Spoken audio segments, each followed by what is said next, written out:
Well,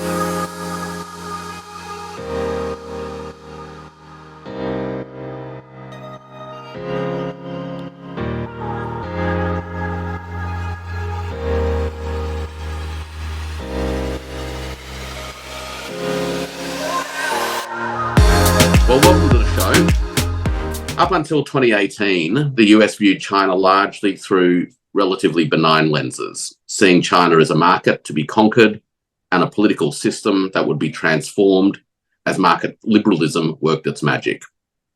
That changed in the late 2010s. Engagement is now seen as a failed experiment. A renewed China fear wave has now swept over much of the American body politic. What are its historical conditions of existence? To help explore this question, I'm joined by Gabby Green. Gabby is a rising young scholar who received the first-class honours in economics and international relations from the University of St Andrews. She's now embarking on a master's program and is also the founder and executive director of New Global Normal. Her honours thesis is called The China Threat Narrative, a Genealogy. How does American exceptionalism shape US representations and responses to the China threat narrative? Well, that's a bit of a mouthful, but I think you get the gist. In it, she explores the relationship between US exceptionalism and the China fear. She's recently published an essay in The Diplomat, which draws on this larger body of work. Welcome to the show, Gabby. Hiya, thanks so much for having me. Absolute pleasure. Let's dive into it. In your essay, you describe America's China as once being a fledgling nation blossoming under America's generous tutelage, but now it is an excommunicated protege that's gone off the rails. What do you mean by this?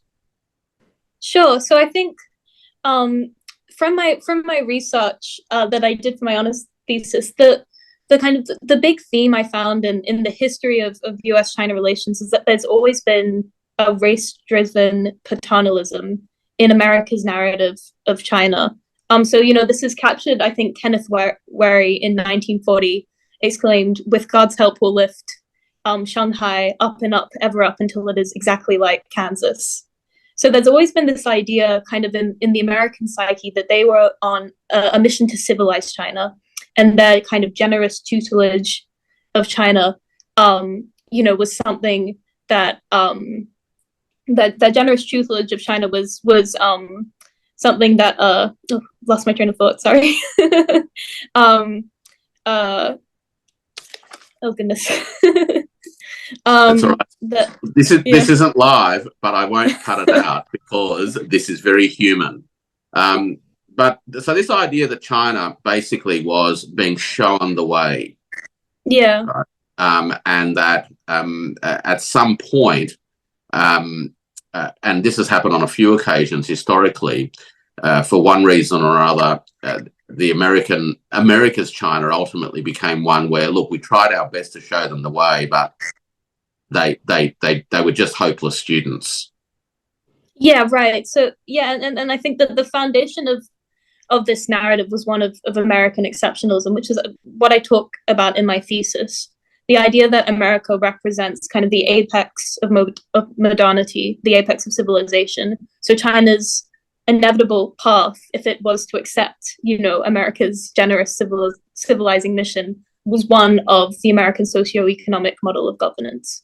And the fact that China not only rejected this mission, but, dared to adopt a communist framework of government, which, in the 1950s was positioned as the absolute enemy, the antichrist of, the American project, created this, this idea in America's minds of the betrayal.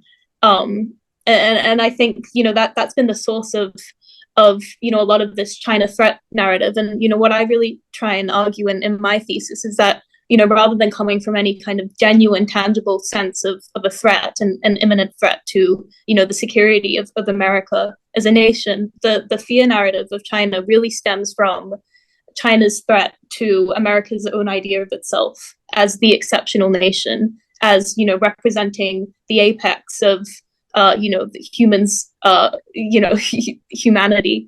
And that there's a need for us to recognize this, because the way that the China threat narrative is being presented in Western media is that it is tangible. It is something that we need to consciously think about. China is out to get America and to take over the world, which is not true. All it is doing is, severing this, this idea of American exceptionalism, which was never true to begin with, and always had a rocky bedrock on what it's in that it sat on. This sense of betrayal, the most recent turn seems to me to be sometime during the course of the 2010s, when the idea of engagement, which had been the dominant leitmotif, if you will, of the previous 20 years, came to be viewed as being a failed experiment. Mm-hmm. So could you sort of give me a sense of how sort of betrayal has manifested itself, I guess, not only in the current moment, but also how it relates to previous episodes of betrayal? Yeah, so I think we see quite a parallel in, this idea of guiding China to a more enlightened path, followed by China's supposed rejection of America's tutelage, and then this discourse of betrayal that then leads to a hawkish foreign policy outlook on what needs to be done about China from an American perspective. So you mentioned kind of that shift in rhetoric in the U.S. Foreign policy establishment kind of happening in the 2010s, and the start of that was really the Nixon-Kissinger normalization of relations towards the end of the 20th century. And here we saw kind of an end of the red menace, the China is the red menace narrative that was kind of driving foreign policy from the mid to late 50s, up until Nixon's administration. We saw this, in almost like, it felt, I think, unachievable that this normalization of relations. And one of the key enablers of this was this idea of guidance re-emerging. If we are to slowly introduce China to the international community, allow it to adopt, forms of capitalism and forms of kind of, what America saw as its style of governance and its style of development, then it's inevitable that China will converge to become more like us. And of course, not only did that not happen, but the opposite happened. China flourished and became a miracle of economic development, one of the fastest developing nations that we've seen in recent history, all the while doubling down on its own form of governance, which was very distinct and not an American form of governance. And that, directly conflicted that narrative. So then we see the shift and this turn to betrayal. And it mirrors, in a way, we can see a similar sense of betrayal happening up until 1950 with the communist victory in China. The narrative was dominated and informed a lot in the 19th century and early 20th century by the missionary movement, which was one of the main ways that kind of Americans had contact with China. The other thing we saw is the China lobby in the 1950s was a group of representatives, and most of these representatives were actually former missionaries themselves. So in the American government, there was actually a huge kind of missionary voice, and missionaries had attached their identity to the ROC and attached their identity to Chiang Kai-shek and saw him as fighting their war. And and this was from the idea of missionaries going in and saving the souls of the Chinese. And in rejecting this, there were similar forms of betrayal. The discourse over the loss of China, suggesting that China was America's to begin with, reflects this. And I think we can see a parallel in, both of those instances, and kind of discourse coming from kind of the 2010s and discourse coming right after the so-called loss of China in the 1950s, which shows that America hasn't learned its lesson in, being the need to be conscious and reflexive, and how its own identity and its own vision of itself is affecting how it sees the wider world. in the 1950s, the late 1940s, and then into the early 1950s, when the loss of China trope, I guess, became a prominent part of American domestic politics,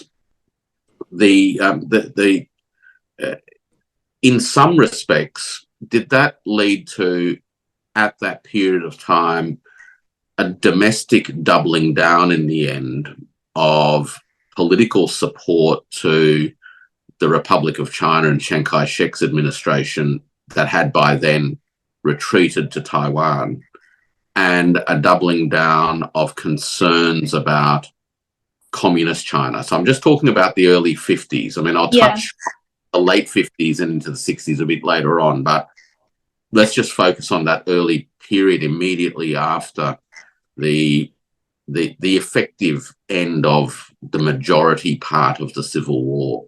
So yeah. Well, I think so. The interesting thing here is there was kind of in kind of post 1945, kind of post World War II America, there was two very distinct ideas of what America should be. So the Truman administration embodied what I term a civic exceptionalist view of America. America had proved itself to be the supreme exemplar of kind of modernity and of the human experiment, and America was destined to guide the world through the creation and adoption of an American-led world order. So the Truman administration was guided by this idea of, okay, we need to have a wider role in international affairs. We need to be shaping the world for its own good. There was another view, and I term this nativist exceptionalism. Nativist exceptionalism, rather than seeing the American creed as something that is universal and that is destined to be universal, sees the American creed as something that only can be truly embodied by Americans.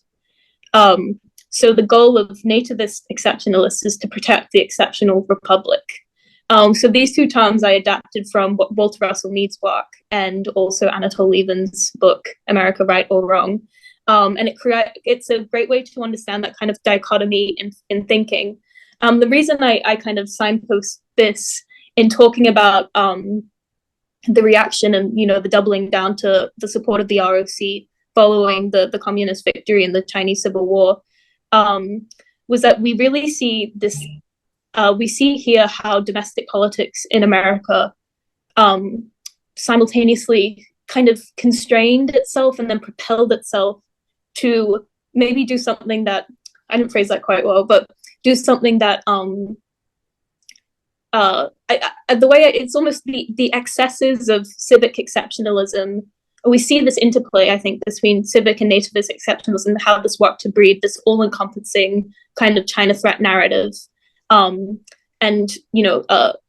encompass the China threat narrative into the communist threat narrative that we saw playing out at that time. So following the communist victory in the Chinese Civil War, in the Truman administration, there was actually a desire to kind of make this go away. Their focus was on the Marshall Plan. Their focus was in containing communism in Europe. They didn't want to be involved in Asia. There was talk from Secretary of State Dean Acheson was a advocate of normalizing relations and pursuing formal recognition of the CCP in the kind of directly after the victory of the CCP in the Civil War. However, we can see kind of by their own fault, this wasn't domestically possible. When Truman sought to secure domestic support for this active role, the civic exceptionalist role, he had to confront a Congress that was Republican majority, a Congress that heavily represented this this concern for America having a greater role in world affairs. So in order to do this, he consciously mobilized nativist sentiment. I think there's a quote from one of his advisors which says, in order to, get this legislation passed, you'll have to scare the hell out of the country. So the Truman Doctrine, the language of the Truman Doctrine is very is very in this sense is I'm trying to find the right word for it. Dichotomizes communism as good versus evil, and it stokes the flames of kind of nativist sentiment. It talks about communist infiltration, this being the battle of our lifetimes. Yeah. So just let me interrupt there. So Truman was pilloried in the early 1950s for losing China. Was this reaction, in a sense, partly a way of trying to regain some semblance of control over the dynamics of domestic politics? Definitely. So right following the loss of China, the China White Paper was one of the key documents that was Atchison's, right? Yeah, Atchison's paper, which was seen by by Americans as a betrayal against the ROC and a betrayal against Chiang Kai-shek. The apparent indifference of the Truman administration was seen as a direct betrayal of Truman's own promise in the Truman Doctrine to be fighting communism worldwide. Now, Atchison was, in the end, maybe not quite directly, but certainly indirectly accused by McCarthy of being a Soviet sympathizer. Yeah. Or perhaps even worse. Yeah, definitely. And I think, the lesson here is that it was Atchison's and Truman's own doing that led to, the severity of the Red Scare and the birth of McCarthyism. They consciously fanned the flame of nativist sentiment in order to get their legislation and to get their legislation passed for the Marshall Plan. And in doing so, they realized when they tried to back down, when they tried to pursue formal recognition of China, of the PRC following the Civil War, that they couldn't because of this domestic constraint that they had created. They would be going against their own word.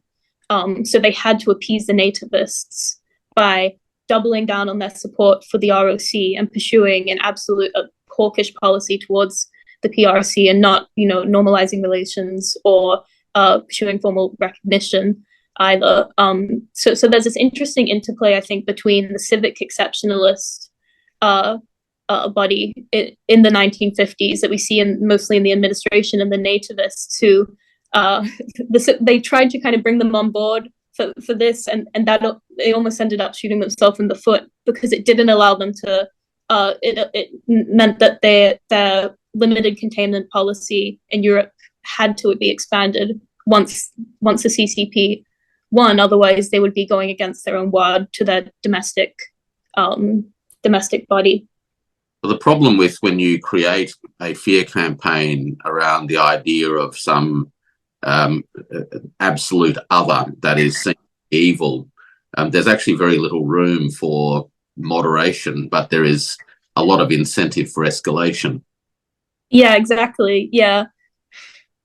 So let's skip forward now, probably about 16, 17 years or so. So we, from the early 1950s, I wanted to, in a sense, go to that moment when Kissinger and then Nixon began to seek to create détente with the Soviets, but also gain leverage over the Soviets by resolving a position in relation to the People's Republic of China, and set against this backdrop of fear, of McCarthyism, of anti-communist hysteria, because let's not forget, during the 1950s, there was a war in Vietnam and Korea, of course.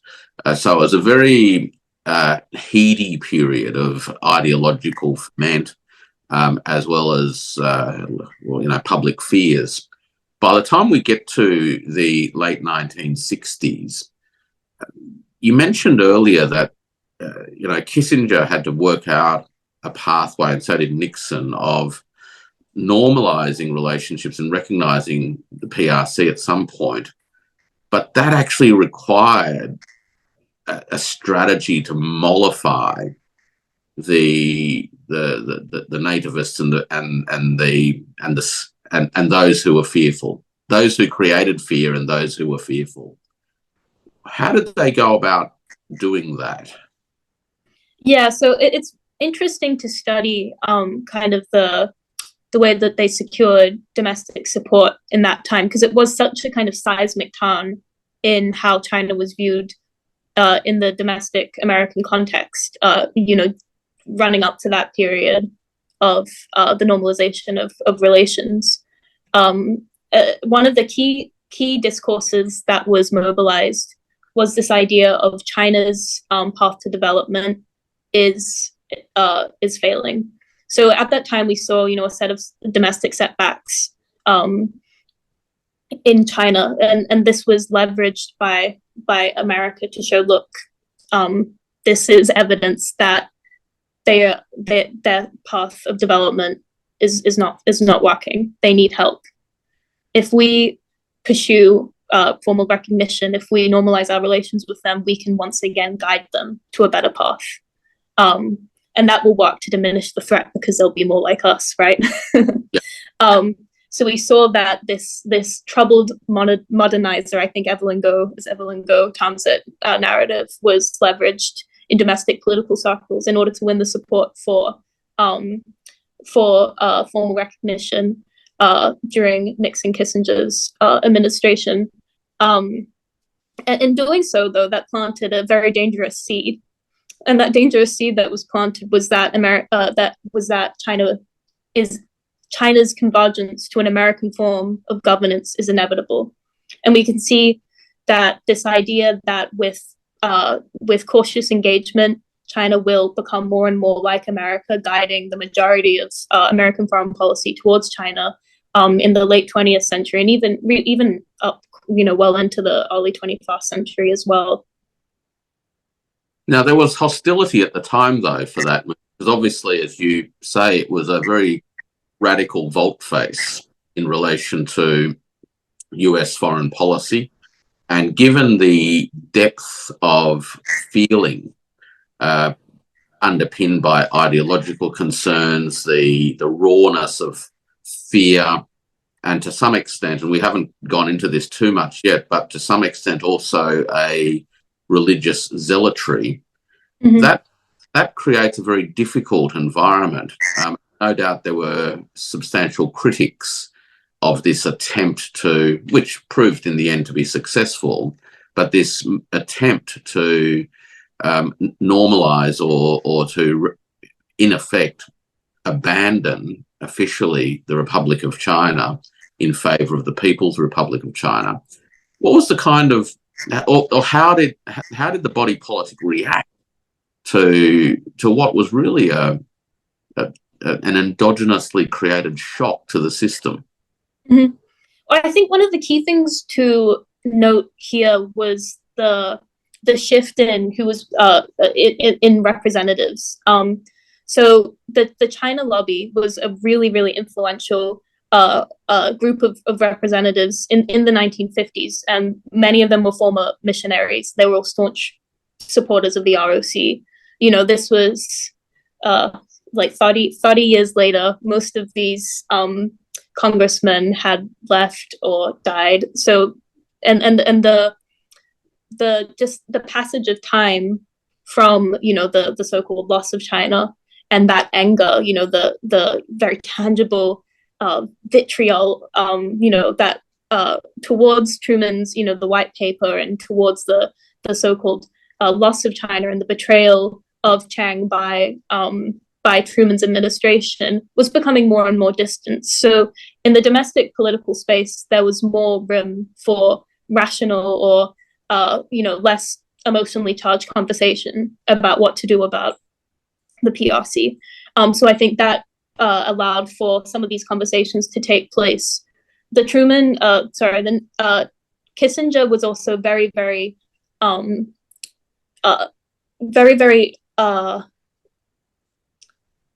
Kissinger was careful of his messaging and was had heightened awareness of what he was saying to who.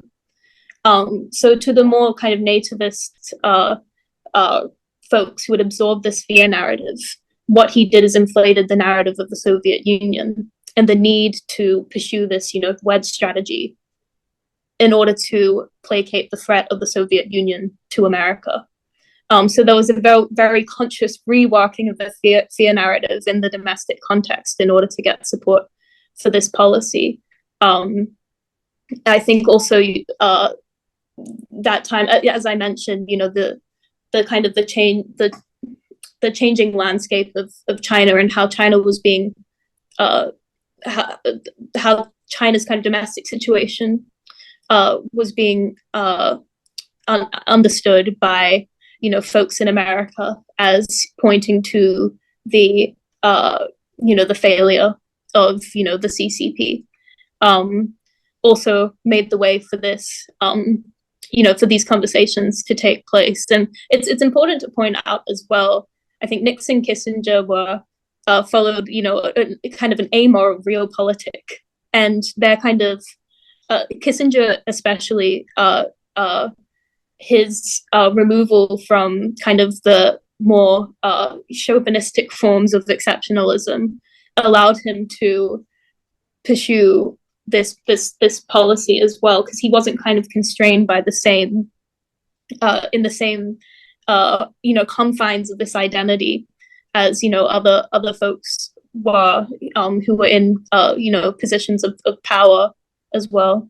But he was nonetheless able to exploit a very clear sense of exceptionalism, but rather than vanquish the other, we are so exceptional that we're in a position to teach the other. Yeah, and it's important there that, I mean, the entire history of U.S.-China relations, and if we observe the history as well and the genealogy of the China threat narrative in America, it only has ever served one purpose, and that is to secure America's image of itself. It's always being used for domestic ends. It's always being used for domestic policy. It's being used to placate some bodies and to rouse others. It's never a genuine response or a genuine construction from an imminent threat from China. It's a domestic tool that's been used, and we see that it's continuing to be used. Like that, China bashing is a well-known kind of part of the American election cycle as well, which just speaks to the the nature of this threat narrative. This idea of it really being part of an American conversation with itself as much as anything is an interesting observation, because the majority, I guess, of the commentariat and the literature would tend to take international relations at face value, and these things are really part of an external projection. But your argument in part is that it's actually a hell of a lot more to do with how America thought of itself. Mm-hmm. Could you just describe those dynamics a little bit more, particularly again with reference to those sort of key moments historically, and what kind of America we're trying to have a discussion with, and what was the nature of America, I guess, through the lenses of this China fear trope? Mm-hmm. Yeah, sure. So my understanding of the way that I have conceptualized American identity has been through a kind of post-structuralist framework. So this idea of, we know what we are by pointing out what we are not. So I think David Campbell is a really influential scholar in this field, and his conceptualization of foreign policy as being an act of othering. And I think this is what we see in how American exceptionalism has been upheld in the latter half of the 20th century, and continuing to be upheld in the 21st century, is that American exceptionalism requires America to be exceptional from something. By definition. So, by definition. You can't be unless you've got some benchmark to to showcase yourself against.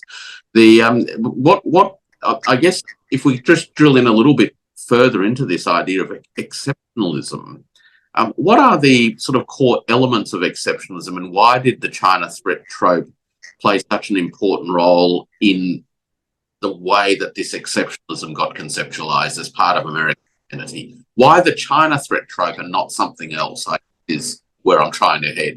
Yeah, sure. I think so. China works to fulfill quite a few core aspects of American exceptionalism. Firstly, China is a non-white country. So it fulfills this racialized hierarchy that's embodied by American exceptionalism. So the way that I break down American exceptionalism, as I've kind of explained before, is into these two strands that are not necessarily opposing. They come from the same place. They both come from an absolute belief in the superiority of the American creed. But what they differ on is, well, what do we do with this? So civic exceptionalists say we universalize this. We lead the world in creating, we lead the world in with our, as the supreme exemplar of the American creed, and we universalize this. We, go through civilizing missions to make everyone be like us. Whereas nativist exceptionalism is about protecting. No one else can embody this. This is something that's unique to us. So we need to have a protective posture, and we need to be thwarting enemies, thwarting anyone who could potentially harm us or our standing in the world. And both of these narratives have used the China threat to secure their own identity, to secure their own sense of exceptionalism. And what makes China kind of the perfect enemy in the modern context, I think, is firstly its foreignness. Yeah, so China is non-white, and we see American exceptionalism has always viewed China as being through a paternal hierarchy. China is as someone that they've been guiding, or China is someone who is less civilized than them. So although if you would speak, if you speak to folks in America who subscribe to these exceptionalisms, perhaps unwittingly, would kind of refute any kind of suggestions that the China threat narrative comes from a racist place. It's impossible that it can't. It is distinctly from this idea that Chinese people are less civilized and are needing an external guidance. I mean, even after the so-called loss of China, we saw this being the rhetoric in the Truman administration. The rhetoric in Atchinson's white paper was that they had forsworn their Chinese heritage, I think is the quote, and had announced their subservience to the Soviet Union. There was this idea that China could not exist without a white person, a white man, a white country leading them. So I think it works to secure American exceptionalism in this racialized way by continuing to put America in this hierarchy, where it's the apex of modernity. I think in the second way too, I think the unique history of it's almost a legacy of the Cold War. I think we never really left that Cold War dynamic of America versus communism. The fact that China is subscribed to communism and it's almost like a relic of the Cold War in the Americas' eyes, almost makes it unfinished business from this period of time. In communism, of course, in the American psyche, it almost has this mythological kind of antichrist kind of description to it as well. So I think those two aspects in particular. I think the third thing as well is being racially inferior and then adopting a system that fundamentally contradicts the American creed, and then being propelled to be a legitimate contender to America's post-Cold War world order, works to destabilize American exceptionalism. So the only way that American exceptionalism can be upheld is by making China the enemy, is by otherizing China and by exoticizing China. So I think it's necessary for American exceptionalism to pick China as the enemy, because there's these fundamental kind of aspects of its identity.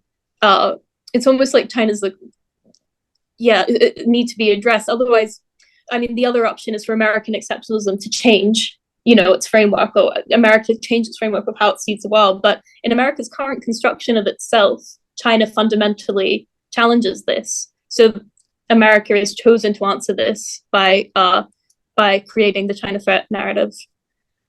It's sort of conditioned by the historical tools, so to speak, that it has. And if your framing is right, that this is a polity that is, I guess, on a spectrum, this civic exceptionalism and a nativist exceptionalist traditions, in some respects, it can't do anything but this at this point in time, because it doesn't have alternative tools to draw upon, number one, and the realities that it confronts have not yet been sufficient to, in effect, disrupt that conceptual trope in such a way that it becomes meaningless.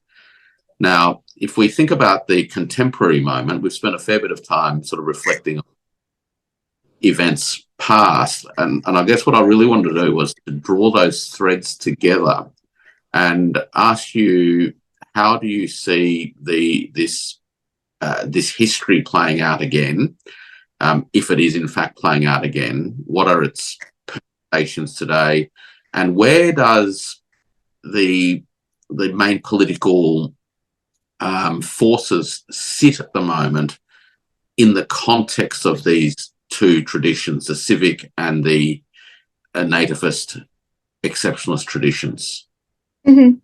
Yeah, so I think that there's almost an eerie kind of parallel to how we saw the China threat narrative emerge in the 1950s, and how we've seen it emerge really from the post-Trump era. And we see kind of almost the collision between these two exceptionalisms, and then working together to create kind of an all-encompassing, scary, apparition of the China threat narrative. So we explored kind of a little how the civic exceptionalist pursuit to, quote unquote, civilize China, or the civic exceptionalist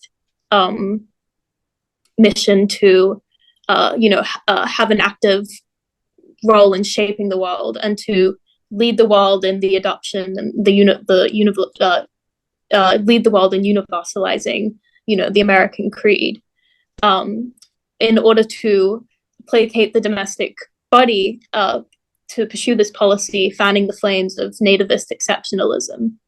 Then when civic exceptionalism rejects kind of the more extreme elements of nativist sentiment, kind of that collision happening, and then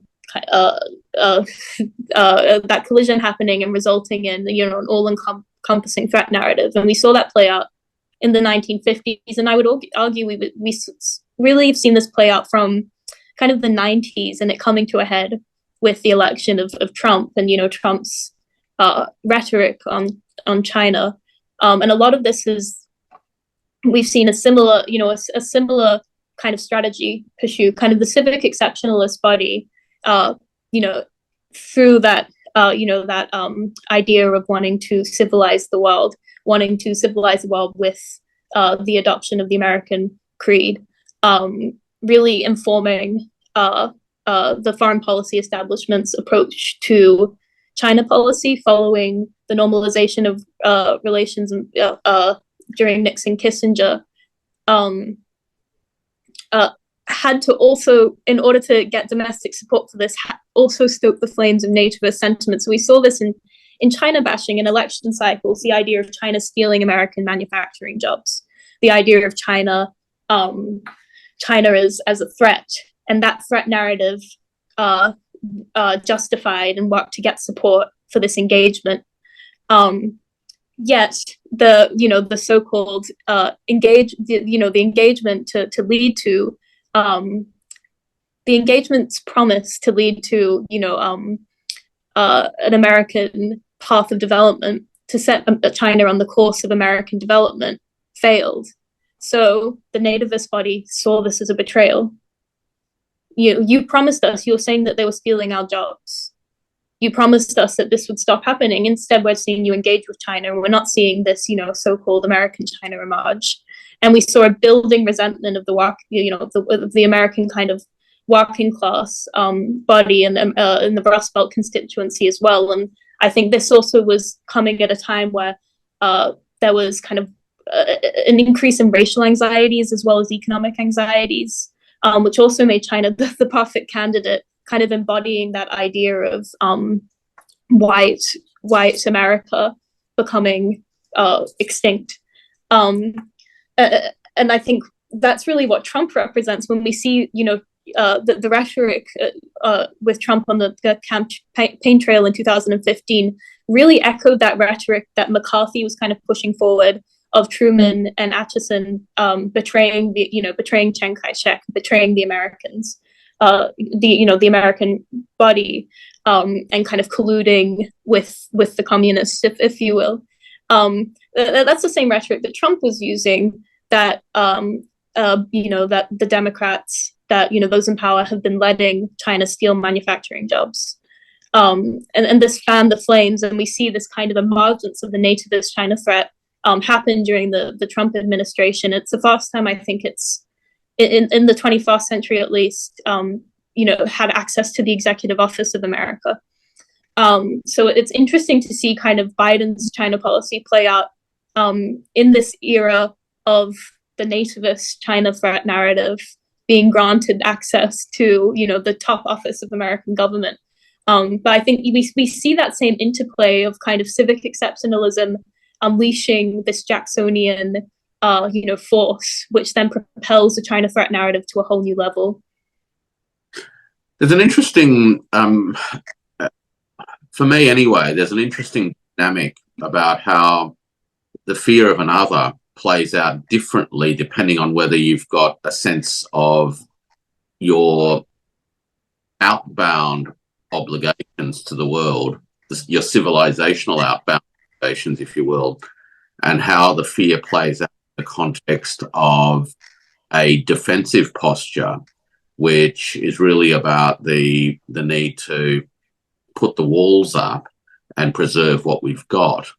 And I guess the last thing I'd like to pick your brains on is whether or not that sense that the fear plays out differently in these different contexts is actually real, or is it something that I'm imagining? Sure. In the context of, could you just elaborate that? Well, in a discourse which sees exceptionalism as being invested with external civilizational obligations, of China fear in some senses becomes diminished because we're in a position to teach, to guide, and all those. But in the context of betrayal, and where the gaze turns inward again towards a more protective mode, then fear begins to manifest itself in very different kinds of ways. So othering, I guess, takes on different hues or operate different registers. Mm-hmm. Yeah, I think, yeah. You think that there is something to that? And I guess where I really want to get to, and this is my last question, is as we head into election season in America, and we have the same protagonists again, where many of the issues remain unchanged as they were in, 9 years, 10 years ago. How do you, in a sense, see this tension between the nativist and the civic traditions, together with the China fear problematic, unfolding between now and November, obviously, but over, say, the next so many years? Mm-hmm. Yeah, no, I definitely see where where you're getting at. And I think with the state of the China fear narrative, we've seen this convergence. So half of this, we see civic exceptionalists pursue with almost naive kind of determination, civilizing China mission, kind of a more modern form of the civilizing China mission in the modern era. So in kind of the 80s, the 90s, and the 2000s.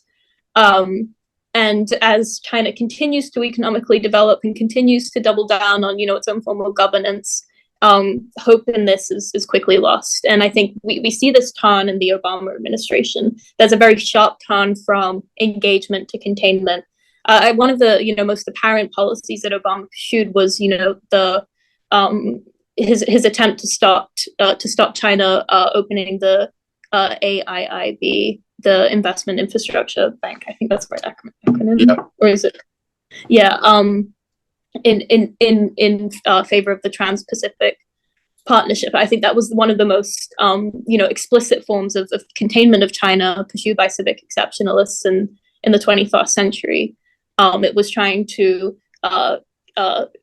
keep China out from the economic world and from global economic influence.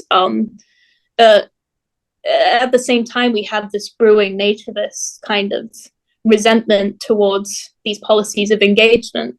And when engagement turned to containment, this sense of betrayal kind of came to a head. And we saw almost a convergence of the two threat narratives, right? The civic exceptionalists were already on board with China as a threat. And then the nativists who had been promised, election cycle after election cycle, insincerely, just by politicians, hoping to get their votes, that they would be the ones to label China a currency manipulator. They would be the ones to take back manufacturing jobs from China. And when this turn kind of happened in around, towards the end of the Obama administration in the second term, this kind of brought that betrayal to a head. And I think that the China threat narrative that we're dealing with today is really a convergence of the two. There isn't this strict dichotomy anymore, which makes it even more scary. Because the entire kind of American polity agrees on it. It's one of the rare kind of issues that unites Republicans and Democrats, is that there's a need to do something about China, and that China is an objective threat. A double barrel, yeah. Yeah. So it's an interesting interplay to explore, and I think it's an interesting way to conceptualize and to make sense of the journey of the China threat narrative, and how kind of different forces and different philosophies in an American government work to shape the China threat narrative. And I think it's just as important to be doing a deep dive into the China threat narrative today, and to recognize its historical origins and the development of it, and how we got here, so we can understand what we're dealing with in the American psyche.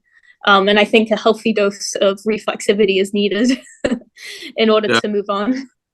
Look, the very last thing, and really in a sense, it's something that we touched on before kicking off the show proper, is that you mentioned to me that, and you've just noted it here, which is what brought it back to my mind, this idea of the ability to take a good hard look at oneself. And there's an interesting flip, if you will, because the China threat narrative has, as you've described, been part and parcel of a way in which America has constructed a view of itself.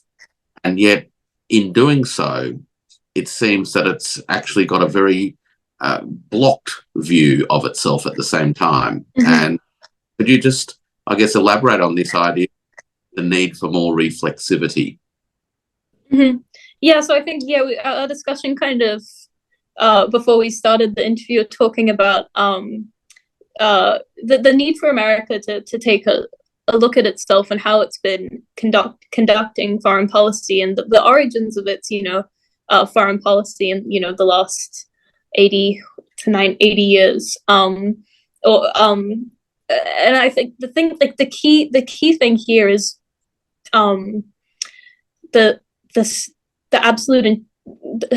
the key here is how entrenched American exceptionalism is in the public conscience of not just America, but of the West.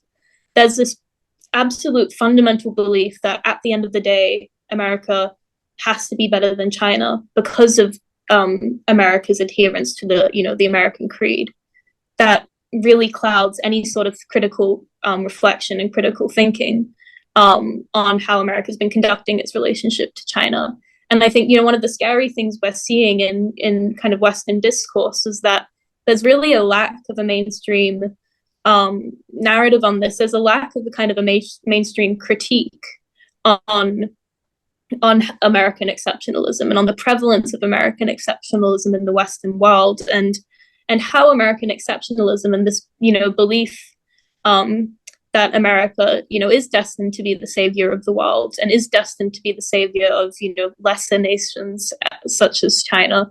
And that's scary, because the only other alternative is taking the China threat narrative as face value and suggesting that it is a tangible thing.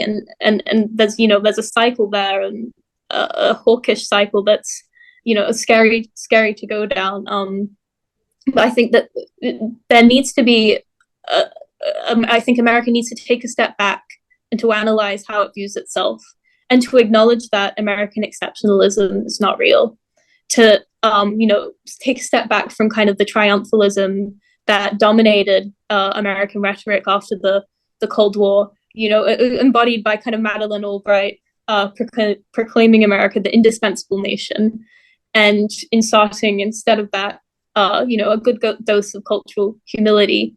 I think is incredibly important, and we're not seeing that, and I know we're not seeing that in this election cycle, and we're not seeing it in kind of media analysis of the US-China relationship, which is really disheartening. But I'm hoping that with enough advocacy, the US will come to its senses and take a long, hard look at itself. It's the only way that we're going to secure a peaceful and sustainable future, and secure peaceful relations between the two superpowers. Well, on that note, thanks very much, Gabby, for joining me today and sharing with myself and the folk watching the fruits of your ongoing research. All the best with your masters, and we will certainly be in touch. Thank you so much, Warwick.